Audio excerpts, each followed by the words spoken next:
Salam sukacita dalam Tuhan, para orang tua hebat yang dengan kasih dan kesabaran terus menumbuhkan iman dalam keluarga.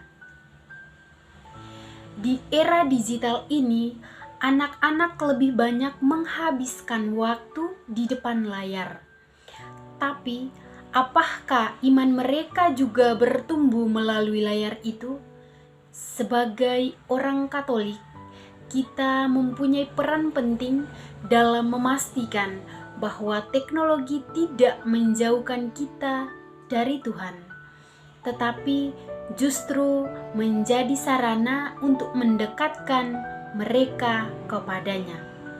Maka, mari kita bersama-sama membahas peran orang tua dalam katekese digital keluarga agar iman anak-anak kita semakin kokoh di tengah arus digitalisasi. Sebagai orang tua, kita tentu ingin anak-anak kita bertumbuh dengan iman yang kuat di tengah kemajuan teknologi.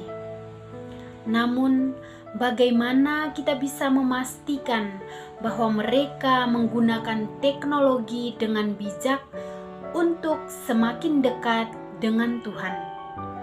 Peran kita sangat penting dalam membimbing mereka.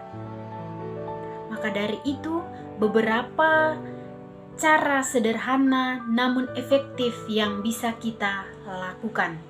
Yang pertama, gunakan teknologi untuk mendukung iman. Ajak anak menonton film rohani, mendengar lagu-lagu rohani, membaca Alkitab digital, atau mengikuti katekese online bersama.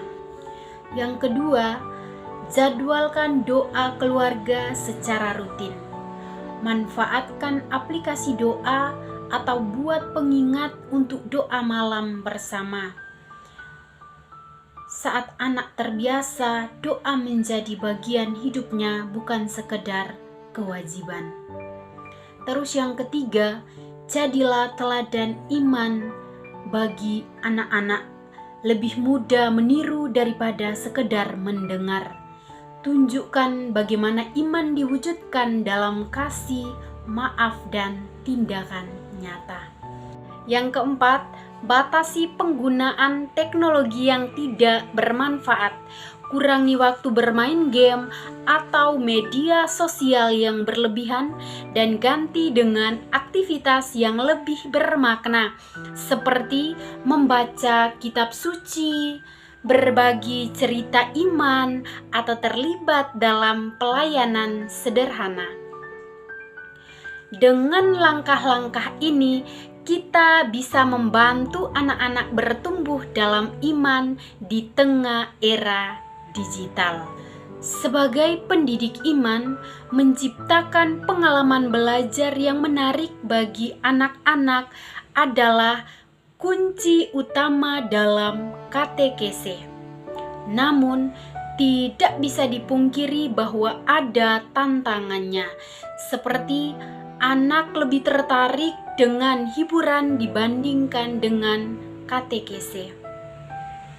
Solusinya, gunakan pendekatan kreatif, ciptakan suasana belajar iman yang menyenangkan seperti kuis Alkitab, cerita santo-santa, atau diskusi ringan tentang nilai-nilai Kristiani dalam kehidupan sehari-hari. Teknologi bukan musuh iman jika digunakan dengan bijak. Dari layar ke hati, iman anak-anak bisa bertumbuh lebih kuat. Orang tua berperan sebagai pendamping dan pewarta iman di rumah. Mari jadikan keluarga kita sebagai gereja kecil, tempat anak-anak mengenal, mencintai, dan menghidupi imannya dalam keseharian. Sebagaimana firman Tuhan mengajarkan, didiklah orang muda menurut jalan yang patut baginya, pada masa tuanya pun ia tidak akan menyimpang dari jalan itu. Dalam Kitab Amsal bab 22 ayat 6. Semoga kita semua diberi kebijaksanaan dan semangat untuk menanamkan iman dalam hati anak-anak sejak dini. Terima kasih kepada Bapak dan Ibu atas peran luar biasa dalam menanamkan iman bagi anak-anak. Semoga kasih dan berkat Tuhan selalu menyertai setiap langkah kita dalam mendidik generasi penerus gereja. Sampai jumpa di kesempatan berikutnya dan tetaplah menjadi terang bagi keluarga. Tuhan memberkati.